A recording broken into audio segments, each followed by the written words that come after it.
Je m'appelle Jean Donant, je suis artiste plasticien et je vis à Sète. On est juste à l'entrée de l'île de Thau et c'est là où j'ai passé toute mon enfance, c'est-à-dire les 7 premières années de ma vie, celles qui m'ont construit en tant qu'enfant. J'habitais là, mon père, c'est là où il m'a élevé, où il rentrait en bateau quand il revenait de l'ostréiculture.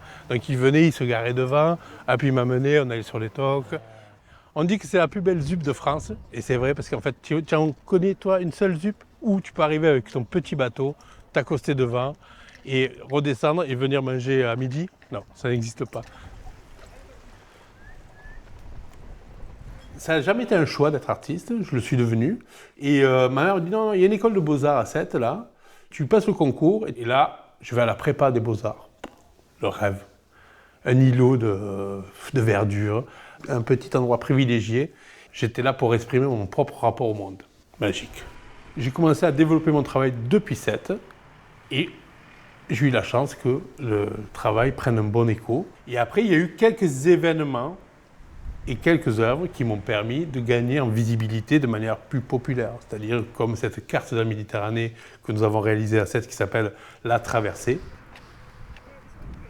C'est notre miroir, ce miroir de nos identités, c'est en grande partie ce qui a fabriqué la ville de Sète, son âme, donc voilà, avec son immigration italienne, espagnole, maghrébine, corse, les Toulousains, les Cévenols, les Lyonnais qui sont venus aussi s'installer chez nous.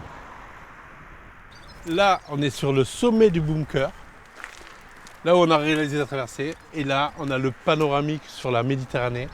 À chaque fois que tu te retrouves en face, tu fais oh! Ce choc esthétique, il a fabriqué cette intervention artistique. Cette eau qui l'entoure, que ce soit l'étang et que ce soit la mer Méditerranée, c'est notre identité. Je pense que ce paysage voilà, un peu sec et en même temps ce rapport à la contemplation de l'horizon fait qu'il y a une âme poétique. Qu'on soit riche, qu'on soit pauvre, à un moment donné, on se retrouve à la plage, on se retrouve au centre aéré. Le système associatif est très dense, le système sportif aussi, et artistique. Donc il y a plein de lieux qui font que les gens se croisent, se rencontrent.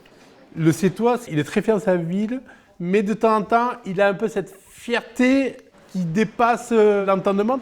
Cette fierté de venir de quelque part, elle est importante, mais il ne faut pas que ça soit une revendication qui nous renferme.